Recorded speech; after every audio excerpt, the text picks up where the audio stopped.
ఆ వాస్తవం కథానిక రచన మైత్రి. Welcome to CMC channel అండి. ఇప్పటివరకు మీ నా ఛానల్ సబ్స్క్రైబ్ చేయకపోతే దయచేసి సబ్స్క్రైబ్ చేయండి, లైక్ చేయండి, షేర్ చేయండి. ఈ కథానికలో గారి ప్రవచనాలు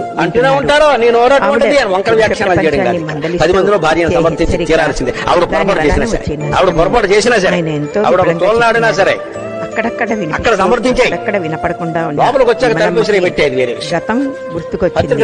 ఎంతో అపురూపంగా పెంచుకున్న ఒక్కసారిగా ప్రపంచం కింద పడ్డట్టు దొర్లిపడ్డట్టు అనుకున్న విమలమ్మ ఆలోచిస్తూ అనుకుంది, తన పేరు విమలే. ఎక్కడన్నా విమల ఉందా మనసులో? ఎప్పుడైనా మనం నిశ్చింతగా ఉన్నామా? పెళ్ళైనప్పటి నుంచి చూస్తున్నాను. పెళ్ళై 40 సంవత్సరాల పైన దాటింది. అయినా కూడాను ఈ సెడింపులు, ఈ భావ ప్రకటనలు, కోపోద్రేకాలు అందరికీ ఉంటాయా, మా వారికే ఉన్నాయా అని ఆలోచిస్తుంది. గుండె బండ మారిపోయింది. ఏం చెయ్యాలో తెలియదు. ఎదిగే పిల్లలు, ఎదుగుతున్న మనవలు మనవరాళ్ళు.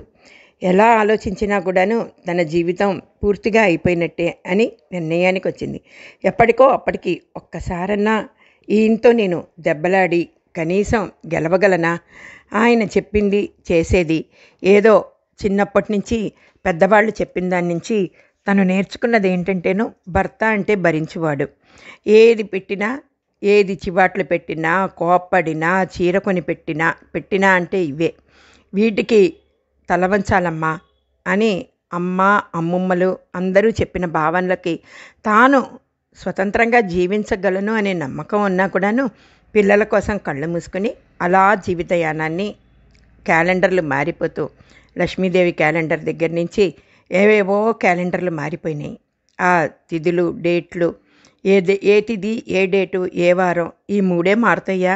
నక్షత్రాలు ఏమైనా మారేది? మన జాతకాలు మారవా అని ఎప్పుడూ ఆలోచిస్తూ కూర్చునేది విమలమ్మ. ఒకరోజు ఆలోచించాక ఏంటి అంటే, ప్రతిదానికి చీదరించుకొని నలుగురిలో తన్ని హేళన చేసి తనకేమీ తెలియదన్నట్టు, కనీసం భాగవతంలో ఒక పద్యం కూడా రాదన్నట్టు, అంత భాగవతంలో పద్యాలు వచ్చిన వాళ్లే మహాపతివ్రతలా?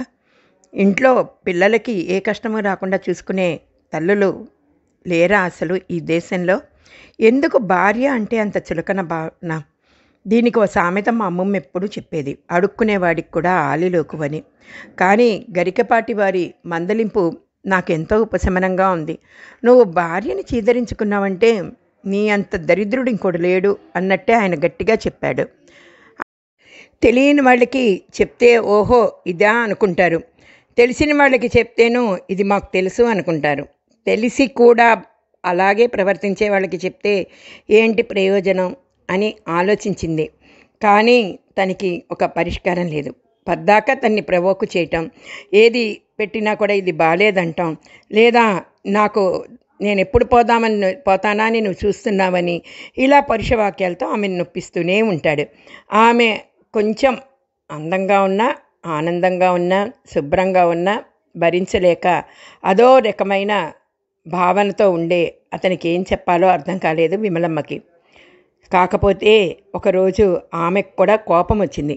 అది కట్టలు తెంచుకుని ఏదో వాళ్ళు వీళ్ళు చెప్పే మాటలు విని ఏదో రకంగా మాట్లాడే ఆ మనిషిని 2 రకాలుగా జీవితాంతం భరించింది. 45 ఏళ్లుగా. ఎందుకనో ఆవిడకి చింతకాయలు తొక్కుతుంటే ఆ పచ్చడి బండ తీసుకుంది. ఇంటి నిండా మనవడు పెళ్ళి, మనవరాళ్ళు. తనకి తక్కువ వయసేం కాదు, 70 ఏళ్ళు. అయ్య బాబోయ్, ఇన్ని ఆళ్ళు ఎలా భరించాను అనుకుంది. ఊపిరి గట్టిగా పీల్చుకుంది. ఆ రోకలి బండతో ఆయనకై బుర్ర మీద ఒకటేసింది. ఈవిడ బలం సరిపోలేదు. ఆయన బలహీనంగా ఉన్నా కూడా ఈవిడ బలం ఆ ఆవేశానికి, ఆలోచనకి కానీ, ఆ ప్రవర్తనకు కానీ, దేనికైనా సరే అతని మీద గట్టి దెబ్బ అయితే తగలలేదు. దెబ్బ తగిలింది.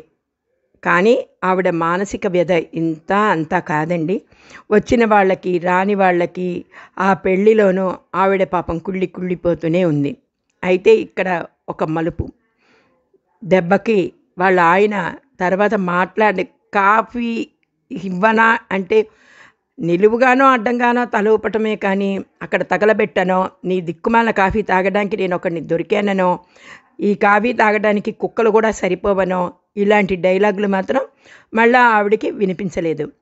గరికపాటి వారు చక్కగా చెప్పారు, కానీ అలా అర్థం కాని వాళ్ళకి ఇలా కూడా చెప్పచ్చు అనుకుంది విమలమ్మ. మీరు మాత్రం విమలమ్మని ఆదర్శంగా తీసుకోకండి. కానీ ఈ సంఘటన కొన్ని దశాబ్దాల క్రితం ఖచ్చితంగా జరిగిందండి. మా నాన్నగారు వైద్యులు కావటం వలన ఒక స్త్రీ, ఆవిడ మాకు చుట్టాలే అవుతారు, ఆవిడ వాళ్ళ ఆయన్ని బుర్ర మీద కొట్టి రోకలి బండతోటి వచ్చేసింది. ఆయన దుప్పటి లాంటిది నెత్తి మీద పెట్టుకుని ఇంటికి వచ్చి ఆ చిన్న చిన్న కుట్లేవో 2 వేయించుకుని వెళ్ళాడు. నిజంగా గరికపాటి వారు అప్పుడు కూడా ఆయనకి ఇలా చెప్పుంటే బహుశా ఈ దెబ్బ ఆయన తగిలేది కాదేమో అనిపిస్తుంది నాకు. ఎంత మీడియా పెరిగి, ఎంత ఇన్ఫర్మేషన్ టెక్నాలజీ పెరిగి, ఎన్ని వాట్సాప్ మెసేజ్లు వచ్చి, మనం ఎన్ని క్రికెట్లు గెలిచినా కూడాను కొంతమంది పురుషాహంకార జాతికి ఇలా ఉంటుంది. ఇది దశాబ్దాలు మారినా మారదు. కాకపోతే పాపం ఆవిడంత మంచిది కాదండి ఈ లోకం. ఆవిడంత భయము పడలేదు. కారణం వాళ్ళది ఆ తరం. నేటి తరంలో ఆడపిల్లలు బాగానే సమాధానం చెప్తున్నారని నా అభిప్రాయం. నా అభిప్రాయంతో మీరు ఏకీభవిస్తారని భావిస్తూ ఆ వాస్తవం కథని ప్రోత్సహించండి. గరికపాటి వారికి కృతజ్ఞతలతో ధన్యవాదములు.